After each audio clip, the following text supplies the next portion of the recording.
Okay, surveys. Most people, when they take research classes, think that they want to do some kind of survey. They're really popular because they're easy to hand out. You can give surveys to large groups of people and gather stuff up. And they are useful. You can find out a lot of information uh, from people using that in a very short amount of time, especially if you use something like this. And this survey is called a collective efficacy, and basically it's a group response of how we feel about our ability to make a difference in the lives of students in a school. So you're familiar with this. You've all done these before for school or anything else. They're all over the place. To get this thing, something like this developed, is challenging. Uh, Being able to do the right thing with the information is an even bigger challenge. Basically, the advice that I give, and we're going to come back to this later, but basically, the advice that I give to people who want to do research is don't make your own survey. They are hard to make. It's not as simple as just writing out a statement. So, as we see here, the purpose of the survey is to describe the opinion, the behaviors, or characteristics of the population. As I said, you can get a lot of information real quick from people. Um, you can do it just once, and you can compare groups. For example, you can compare two groups. You can compare fourth grade parents to fifth grade parents. Or you can think about the type of test that might involve if you're going to do a comparison of two groups. You can do a comparison of three groups, more than that. So we're going to see the same pattern emerge of being able to compare things. You can also do a before and after. You can do a program about how people feel about, if you remember back to the peer mentoring, was an issue in the discussion thread. How do they feel about peer mentoring before? How do they feel about it afterwards? And do a pre and post test. Think about the kind of test that involves as well. Um, so there's lots of different ways that you can do. As many possibilities as you can think of in comparing other things, you can do that with surveys as well. It's just information. The challenge is that you cannot use the type of test that we've used before. And on the second video in this series, you'll see why. Because it's not really the same kind of numbers. But we'll get to that later. The biggest misconception people have is that surveys are easy to make.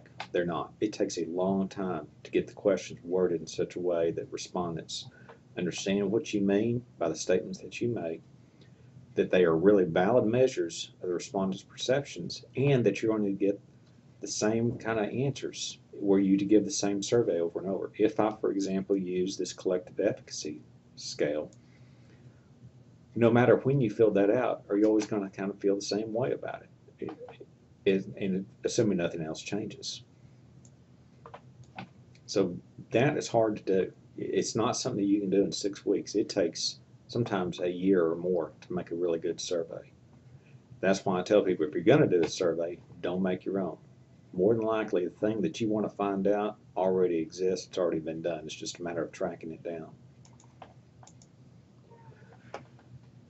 The problem with a survey like this collective efficacy one is that you're forcing people, like for example, this question number one, to respond the way that you think people feel about this. Teachers in school are able to get through to the most difficult students.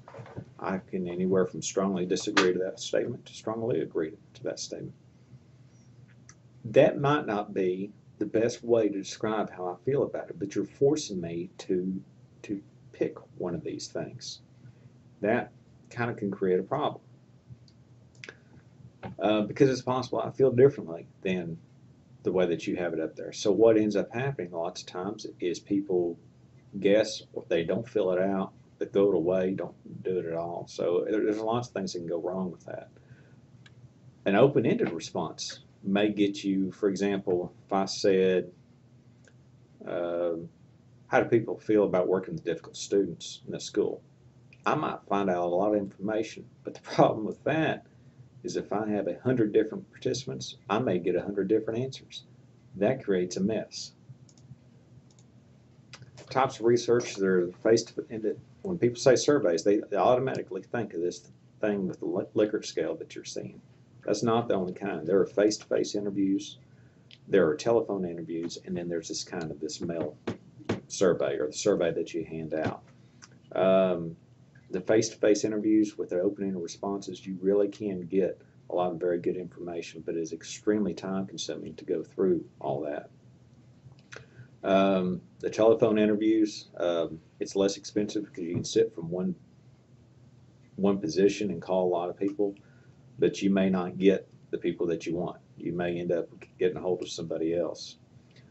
Um, in trying to find the information that you want. For example, if you want to survey parents of kids in a town and you don't want to go there to the schools, you want to do it through the telephone. Well, going calling people on the telephone and trying to find out who has kids is pretty challenging to do. And the first thing you ask is, do you have kids in your house? If they say no, you've got to go on to the next thing. You don't have the expense of driving over there, but it can still be pretty time consuming, and it's easy for people to hang up. We've all done that before. We don't want to do a survey. If you do a survey like this example that's on here, it's inexpensive. You're not there. It's easy, and they can do it without you, feeling like you're judging them. But more likely, you're going to get a low response rate. Usually, when you hand out a group of surveys to any group of people, you're going to get about 30% of them back. And the other problem with that, as we said, is very difficult to get a very detailed response. You're really limiting how people view that. If you're going to create a research instrument, you have to develop the questionnaires and interviews that are going to be a minimum burden to response. That's very hard to do. That's why it's really easier to start with another one. And also, the first time that you do it, you don't want to be the one that counts. You want it to be a pilot test.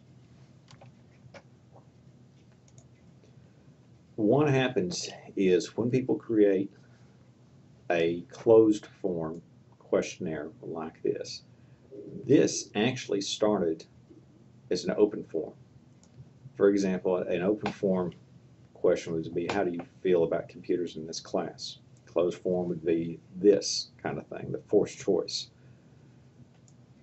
When they created this collective efficacy scale, they did a lot of open-ended questions, and they finally gathered up enough responses that were similar, and they used those similar statements to create the STEM statements. So all surveys start out as, well, all good surveys start out as open-ended responses. And then they develop these closed-ended responses because they get majority of the people saying things like this. These kind of phrases come from their open responses. If you're going to do this, they have to be very simple and clear. You have to use short questions. You can't use double negatives like this. My job is not the worst I've had. That's hard for people to answer. If they're going to have multiple choices, you have to make sure that you really cover all possibilities or that they won't fill it out. You have to be very explicit in the questions you're asking. If you're going to ask open-ended. And you also do something like called member checking, which is where you make sure that you're really understanding the question they ask. For example, if I ask, how do you feel about teaching difficult kids? They may respond that I see that as a challenge. And I enjoy that because I feel like it makes a difference. Well, what do you mean by that? You feel like that makes a difference? How does that make a difference? That's the kind of stuff of where you can really find out a lot of information. And don't waste your time. Only ask the stuff that you really want to know. Surveys. If you're going to do this closed-ended survey, you have to keep the length of the survey in mind. If you have 100 questions, the response that you give to that first question is not going to be as thoughtful as the last one. As a matter of fact, when you get past question number 25 or 26, you don't care anymore. You're just trying to get the thing filled out. And it's really hard for people to pay attention to that. A survey really ought to be one page. The other thing to do is, if you want to create a survey, is do something called reverse ordered questions. And in this collective efficacy model, if you look at questions 3, 4, 8, 9, 11, and 12, they're reversed. So, for example, if a child doesn't want to learn, teachers give up, I would strongly disagree with that. That means that that's actually a reverse of these other statements. That's a good thing. We want them to strongly disagree with that if we want to know if they have a strong collective efficacy. And what that does is by reversing those questions is it really checks to see whether or not they're paying attention and being consistent and reliable with the way that they respond to this.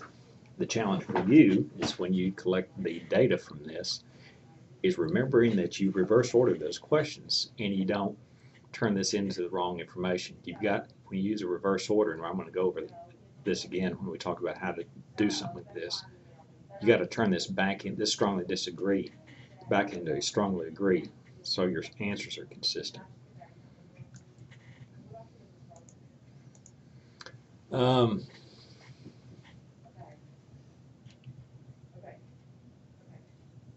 You can do some stuff about intergroup relations with open-ended questions. So for example, if you're going to play a fun game at recess, who in your class would you want to be on your team?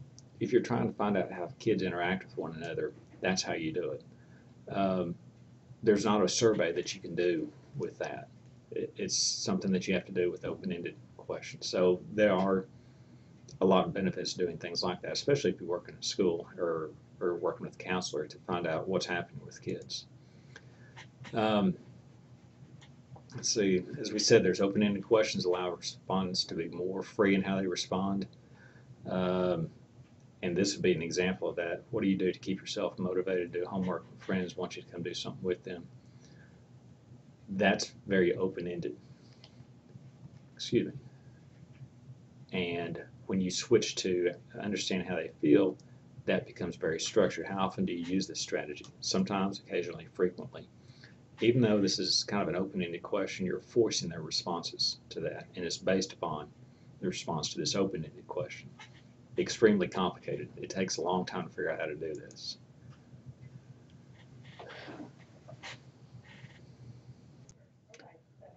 If you're going to do interviews, it's important that you pilot this to find all the glitches in it. Pilot with people that you don't want to include as part of the study. And after that piloting, you go back and refine your questions. You can do that with the survey as well. Give it to people who you don't really want to use that information for your study. It's helpful to record the interviews, but you got to let people know that what you're doing. It's hard to write down everything that people say if you're doing interviews. And it's also very hard not to bias the interview because people respond so much to body language. If you come off as judgmental or something like that, they'll shut down and quit answering questions. And we get into the qualitative part. We'll talk some more in detail about this. Samples. The best thing to do is a random sample because you want to make sure that everybody has an equal chance of being selected. Most people can't do that because and they don't want to do it. They want to do something called a convenience sample. And when you do that, for example, you just want to do your campus. You just want to do your parents, your students. That's a convenience sample, and we know that. So what you find out about your campus really didn't have anything to do with anybody else. That's called a convenience sample. And as I said, the biggest challenge is missing data because people won't fill them out and give them back. The best way to get a survey back is to give it to somebody, wait for them to fill it out, and then take it away from them. If they ever have a chance to leave with it and come back, you'll never see it again. You'll only get about 30% of them back. That's okay. There's a way for us to deal with that. That's it. The other video has to do with how to take this kind of data and do something with it, because there's an important caveat about these and the numbers that we need to pay attention to. So that will be on the next video.